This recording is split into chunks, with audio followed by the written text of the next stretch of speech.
شاید تاکنون نام مجموعه هتل‌های هیلتون رو شنیده باشید و تصور کنید که این هتل‌ها متعلق به فرد خاصیه. ولی اینطور نیست. بیشتر این هتل‌ها تحت یک قرارداد فرانچایز شروع به فعالیت کردند. تقریباً تمام رستوران‌ها، هتل‌ها و فروشگاه‌های مختلف در سطح شهر که به صورت زنجیره‌ای به فعالیت می‌پردازند، از قرارداد فرانچایز استفاده کردند. من پارسا رضایی هستم، کارشناس امور قراردادها. امروز می‌خوایم تو این ویدیو راجع به قراردادهای فرانچایز با هم دیگه صحبت کنیم و نحوه کارکرد اون رو یاد بگیریم. پس قبل از اینکه بحثمون رو شروع بکنیم، حتما کانال رو سابسکرایب کن، لایک یادت نره و زنگوله رو فعال کن که به روز از آخرین ویدیوهای پیج مطلع بشی. ممنونم از حمایت‌های خفنتون. اول بریم سراغ تعریف قرارداد فرانچایز، ببینیم مثلا قرارداد فرانچایز چیه. این قراردادی توافقیه که طبق اون حق بهره برداری از یه علامت تجاری خاص، حالا مثلا من براتون علامت تجاری شرکت پژو رو آوردم.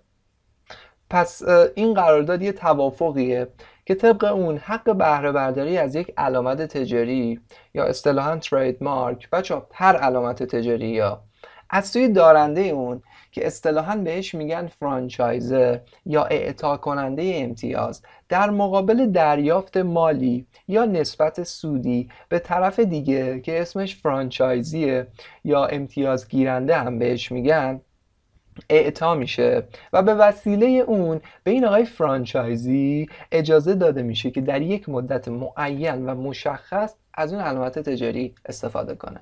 پس ما توی قراردادهای فرانچایز با دو طرف روبرویم، یکی فرانچایزر که صاحب علامت تجاریه و دیگری فرانچایزی که میخواد این اجازه رو بگیره برای یه مدت مشخص از اون لوگو تجاری یا اون علامت تجاری استفاده بکنه.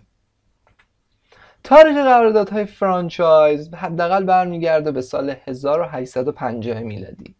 در این سال آقای ایساک سینجر، این آقایی که توی تصویر دارید مشاهده میکنید، شکل جدید و پیشرفته ای از چرخ خیاطی رو اختراع کرده بود و تصمیم داشت که پخش و فروش محصولات خودش رو افزایش بده. اگرچه در این کار ناموفق بود، اما به نظرم میرسه که قراردادهای او نخستین قراردادهای فرانچایز بود.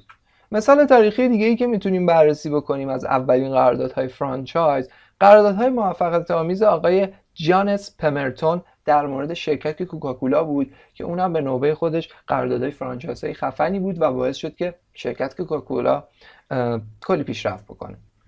مثال بعدی که تو قرن معاصر هممون باش آشنا هستیم و فکر میکنم دیگه هممون یک بار اسمشو شنیدیم، رستوران‌های غذای آماده و معروفترین اونها رستوران مکدونالده که در اکثر کشورهای دنیا شعبه و نمایندگی داره و خیلی هستن که میخوان از علامت تجاریش استفاده بکنن تا یه رستوران فست فود ایجاد بکنن و غذاهای خودشونو با علامت تجاری مکدونالد به بقیه بفروشن. اما معروفترین مثال قراردادهای فرانچایز در ایران شرکت پژو فرانسویه که اجازه داده یکی از شرکت‌های خودروسازی در ایران از لوگو تجاری اون در ساخت خودروهاش استفاده بکنه. یعنی چی؟ یعنی یه شرکت ایرانی، یه شرکت خودروسازی ایرانی اومده با شرکت پژو قرارداد بسته و به وسیله اون قرارداد یه مبلغی رو پرداخت کرده و اجازه گرفته در یک مدت مشخص خودروهایی تولید بکنه و روی اون خودروها آرم تجاری شرکت پژو رو درج بکنه. در واقع شرکت پژو با شرکت ایرانی توافق کردن که شرکت ایرانی طبق استانداردهایی که شرکت پژو در واقع مشخص میکنه و دانش فنی که قرار میده به شرکت خودروسازی ایرانی و همچنین با نظارت شرکت پژو یه سری خودروها رو تولید بکنه، مثل همین خودرویی که دارید در تصویر میبینید، و بتونه لوگو تجاری شرکت پژو رو روی اون خودروها قرار بده. این یکی از معروفترین مثالهای قراردادهای فرانچایزی که توی ایران منعقد شده. پس اگه بخوایم دوباره به طور خلاصه توضیح بدیم، یکی از مهمترین مثال‌ها اینه که شرکت پژو اومده با یکی از شرکت‌های خودروسازی ایران قراردادی منعقد کرده، به وسیله این اومده یک سری استانداردهای مشخص کرده، یک سری علم در اختیار اون شرکت خودروسازی ایرانی قرار داده و بهش گفته که شما میتونی یه سری خودرو تولید بکنی و اگه گروه نظارت من اون استانداردهایی که توی قرارداد گذاشتیم و احراز کرد و گفت مشکلی نداره، میتونی از لوگوی من استفاده بکنی، اون لوگو رو روی خودرو درج بکنی و با استفاده از اون لوگو خودروها رو بفروشی. به این میگن قرارداد فرانچایز و یکی از معروف‌ترین قراردادهای فرانچایزی که توی ایران منعقد شده. یه نکته مهمی که وجود داره اونم اینه که بچه‌ها دقت کنید. موضوع اصلی قرارداد فرانچایز استفاده یا حق بهره برداری از علامت تجاریه، نه چیز دیگه. متاسفانه یه سری از افراد به اشتباه اومدن قرارداد فرانچایز رو زیر مجموعه قراردادهای انتقال فناوری قرار دادن که این اشتباهه. راجع به قراردادهای انتقال فناوری مفصلا در ویدیوهای آینده راجع بهش صحبت میکنیم و اونجا دقیق‌تر بهتون میگم که تفاوت این دوتا چیه. پس دقت کنید، قرارداد فرانچایز یه نوع قرارداد انتقال فناوری نیست، یه قرارداد مستقلیه و اثر اصلی این قرارداد استفاده یا حق بهره برداری از علامت تجاریه، نه چیز دیگه. یه سری سوالات مطرح میشه، اونم اینه که عقد فرانچایز معین یا نامعین، جایزه یا لازمه، عهدیه یا تملیکیه، رضایی یا تشریفاتیه، معوض یا مجانیه و در آخر محدود به زمان خاصیه یا نامحدوده. میخوایم بریم راجع به این سوالاتی که مطرح میشه در قرارداد فرانچایز با هم دیگه صحبت کنیم. اولین موضوع اینه که قرارداد فرانچایز عقد معینه یا نامعین. درسته که این قرارداد بچه ها ممکنه شبیه عقد اجاره باشه یا انتقال منافع باشه یا حتی صلح منافع باشه، اما نکته مهم اینه که قراردادهای فرانچایز در حقوق ایران در قالب هیچ عقد معینی نمی‌گنجه و این قرارداد در نظام حقوقی ایران در قالب ماده 10 قانون مدنی منعقد میشه، نه چیز دیگه‌ای. پس دقت کنید، قرارداد فرانچایز رو نمیشه در تحت قالب اجاره نامه یا تحت قالب صلح منافع منعقد کرد و قرارداد فرانچایز یک عقد نامعینیه که به استناد ماده 10 قانون مدنی منعقد میشه و صحیحه. ماده 10 قانون مدنی هم دارید روی اسلاید مشاهده میکنید. میگه قراردادهای خصوصی نسبت به کسانی که اون رو منعقد نمودن در صورتی که مخالف صریح قانون نباشد نافذ است. موضوع بعدی که توی قراردادهای فرانچایز مطرح میشه اینه که عقد لازمه یا جایزه.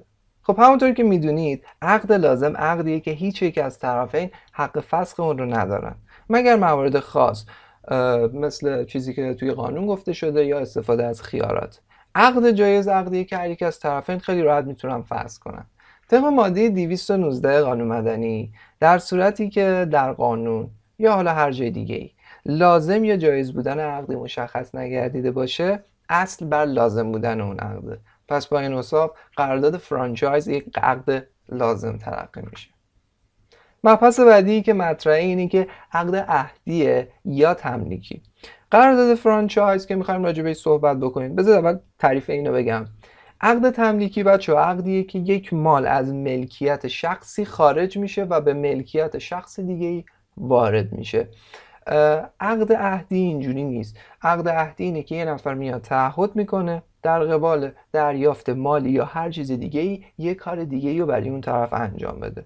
با توجه به اینکه توی قراردادهای فرانچایز ما انتقال مالکیتی نداریم، یعنی علامت تجاری منتقل نمیشه به نام فرانچایزی یا گیرنده امتیاز، اینجا میگیم که قرارداد فرانچایز یه عقد عهدیه. صرفا طرفین متعهدن که یک سری کارا رو انجام بدن. فرانچایزر که میشه امتیاز دهنده متعهده که اجازه بده از اون لوگوش استفاده بشه، فرانچایزی هم از اون بر متعهده که یه مبلغی رو پرداخت بکنه. پس با این حساب عقد فرانچایز میشه یک عقد عهدی. مبحث بعدی که مطرح میشه اینه که عقد رضایی یا تشریفاتیه. خب شما میدونید عقد رضایی عقدیه که نیاز به هیچ گونه تشریفات خاص مثل به کار بردن الفاظ یا سند خاصی نداره و صرف ایجاب و قبول منعقد میشه. برعکس عقد تشریفاتی علاوه بر توافق طرفین که نیاز به همون ایجاب و قبوله، نیازمند یه سری تشریفات هم هست. طبق قواعد حقوقی در موارد سکوت قانون اصل بر رضایی بودن عقوده. با این حساب وقتی قانون راجع به قرارداد فرانچایز چیزی نگفته، اصل بر اینه که قرارداد فرانچایز یک عقد رضاییه و صرف توافق ایجاب و قبول منعقد میشه. بچه یه نکته بگم، این ماده‌ای که براتون نوشتم ماده 339 نیست، این اشتباهه. حالا من توی دیسکریپشن ماده درستش رو براتون می‌نویسم. یکی از ماده‌های قانون مدنی هم به این موضوع اشاره کرده، میگه عقد محقق میشه به قصد انشا، یعنی همون توافق، ایجاب و قبول، به شرط محروم بودن به چیزی که دلالت بر قصد کنه. این ماده چیزی راجع به اینکه تشریفات خاصی باید لازمه تا یه عقدی منعقد بشه نگفت. پس اصل بر رضایی بودن او بوده. عقد معوض یا مجانی خب کاملا مشخصه دیگه، عقد معوض دیگه، لازم به تعریف هم نیست. شما میای اجازه میدی از علامت تجاریت استفاده کنن، از اون ور یه مبلغی دریافت میکنی، از اون طرف یه نسبت سودی از فروش اون کالا دریافت میکنی، یا میتونه دو تا از اینا باشه، یعنی هم یه مبلغی اول دریافت بکنی، هم یه سودی از فروش اون کالایی که قراره علامت تجاری روش بخوره رو دریافت بکنی. و در آخر آیا این عقد محدوده یا نامحدود؟ اولا بهتون بگم که چون شما دارید اجازه میدید که از علامت تجاری استفاده بشه، طبیعتا باید این عقد زمان داشته باشه دیگه. توی قراردادهایی که منعقد میشه راجع به قرارداد فرانچایز، معمولا مثلا حداقل مدت این قراردادها 5 ساله یا حد اکثرش 20 ساله. البته مدت زمان قرارداد فرانچایز بچه‌ها به عوامل مختلفی بستگی داره که این میتونه حالا بیشتر باشه، میتونه کمتر باشه. این هم از این موضوع. پس اگه بخوایم یه جمع‌بندی داشته باشیم، عقد فرانچایز یعنی صاحب علامت تجاری به فرد دیگه اجازه میده که از علامت تجاریش استفاده کنه. دقت کنید، علامت تجاری ها، نه چیز دیگه ای. از اون برم این قرارداد یک قرارداده. از اون طرف این عقد با عقد انتقال فناوری متفاوته و اصلا زیر مجموعه قرارداد انتقال فناوری نیست. دوما این عقد لازمیه. سوما عقد عهدیه. چهارما عقد رضایی. پنجما معوضه. نمیدونم دیگه، الان فارسی سخت بود پنجما فکر کنم. و در آخرم مدت داره. این هم از قرارداد فرانچایز که 0 تا 100 رو با هم دیگه بررسی کردیم. خیلی ممنونم که تو این ویدیو همراه من بودیم. نکات خیلی مهمی راجع به قرارداد فرانچایز با هم دیگه یاد گرفتیم. اگه سوالی داشتید حتما توی کامنت ازم بپرسید. تا یه ویدیوی دیگه و کلی مباحث خفن قراردادی دیگه، خدا نگهدار.